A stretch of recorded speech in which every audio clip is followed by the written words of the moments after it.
Ladies and gentlemen, there is something that Simba Arati, the Kisii governor, said this week that has been disturbing my mind. That the former cabinet secretary for Interior, Fred Matiangi, is being trailed by unknown individuals. And that Matiangi's life is in danger. And that Matiangi is being forced to change vehicles along the way. What if it happens to Matiangi?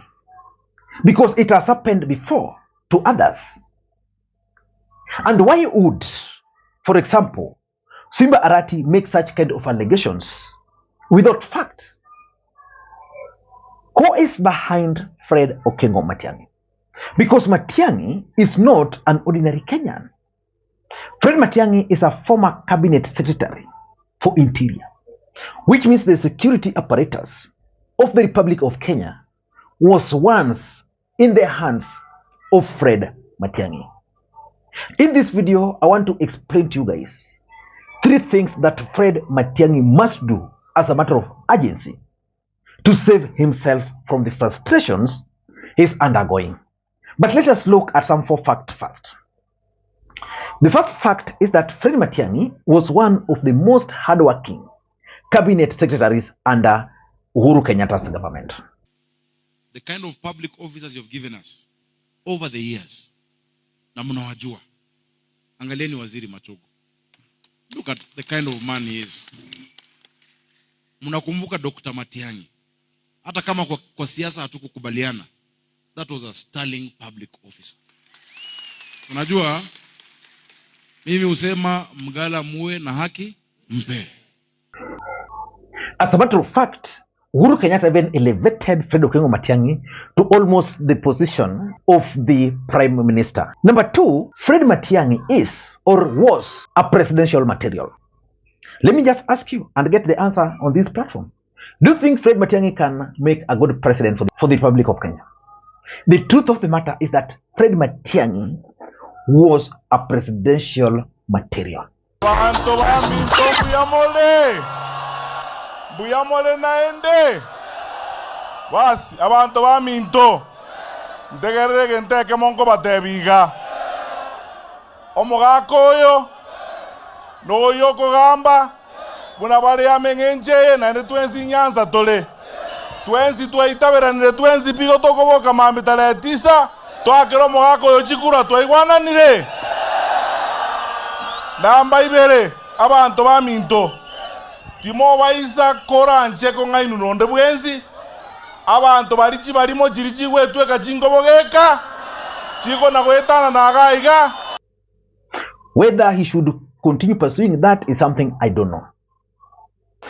The third fact is that Fred Matiangi was William Ruto's biggest political headache during the last election. That is also a fact.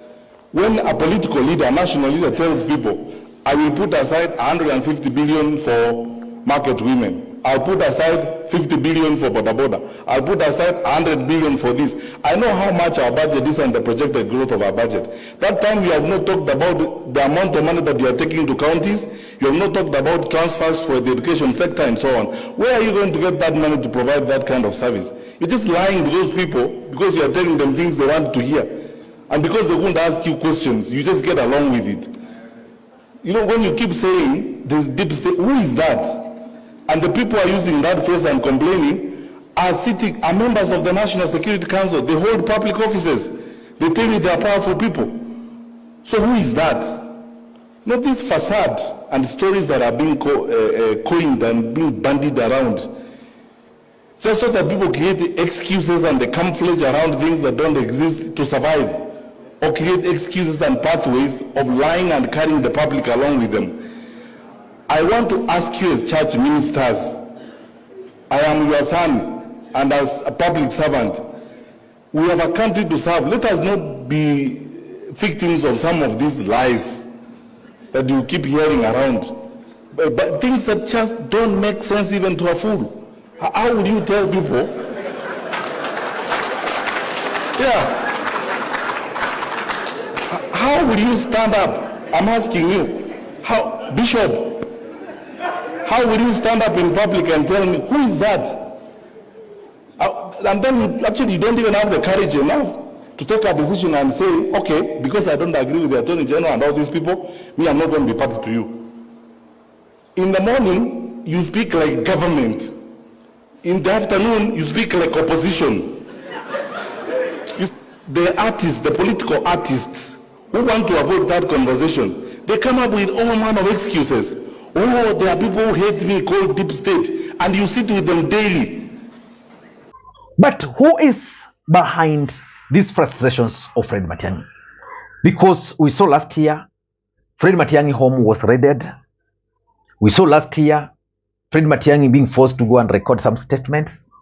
Of course, Fred Matiangi had to surrender, which for me was one of the worst things he ever committed, agreeing to surrender to the government.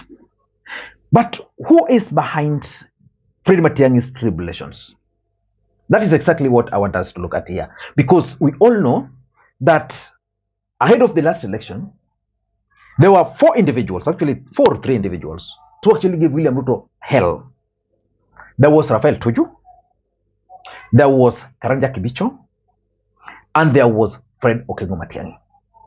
In fact, the reason why I don't sympathize with Fred Matiangi is the fact that Fred Matiangi knew his relationship with William Ruto.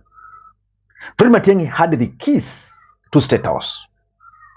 He just needed to pull a bit of the strings here and there. But he let Uhuru Kenyatta down. The truth of the matter is, if Matiangi wanted Raila Odinga to become the president, at his position at that time, he would have actualized that move. Because, let's face it, William Ruto won the presidency through rigging.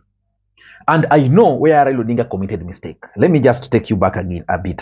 Raila Odinga named members of his cabinet, partial members of his cabinet. Kalonzo was to become the prime cabinet secretary. Joho was to become the Minister for Lands. Oparanya was to become the Minister for Treasury. And as a matter of fact, Raila Odinga also named Peter Munya as the Minister for Agriculture. Raila Odinga left out Fred Okengo Matiangi. Very close sources told me that Matiangi really wanted to be the Minister for Education because he knew there was no way, even if Raila Odinga won, he was going to become the Minister for Internal Security. So he really wanted to be named the Minister for, really wanted to be named the Minister for Education. So that did not happen. So that is the opportunity which William Ruto and the team found and exploited. Personally, if you ask me, I don't have any sympathy for Fred Okengo Matiangi. I don't. But Matiangi is a Kenyan. Not just a Kenyan, a former cabinet secretary, which means Matiangi's home, as we speak, should be under security. That is the fact. But there are individuals in this Republic of Kenya who are not even government officials, but their homes are under 24-hour security by the government. But for me, I strongly believe that Fred Matiangi really disappointed Uhuru Kenyatta and Raila Amolo Odinga. But what can he do to avoid being trailed? What can Matiangi do to avoid being frustrated? Number one, he must attain political power. And how can he attain political power? Simple. Fred Matiangi must agree to join politics. And joining politics will mean there are consequences. That is the fact. He must accept enough is enough. Because as long as you serve in the government, there is no way you live untainted. Which means the government of the day might be having some details which most Kenyans might not have on Fred Matiangi. And that's why Fred Matiangi, who was viewed to be courageous, at some point had to surrender to government. The last instructions, I'm told you are not allowed. None of you will be allowed in. Why? This is a public office. You want me to order these people to move in by force? This is a public office. How can I be allowed to see the direction? Consultation is an item. What kind of consultations? Look here. This is a public office. And I have a right to go inside. What law is that? We'll have to talk to the people. If they want problems, they will get problems.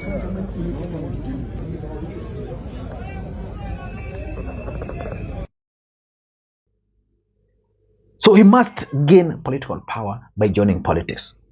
And he has only two options. He can either join politics through Raila Odinga's side or join politics through William Ruto's side.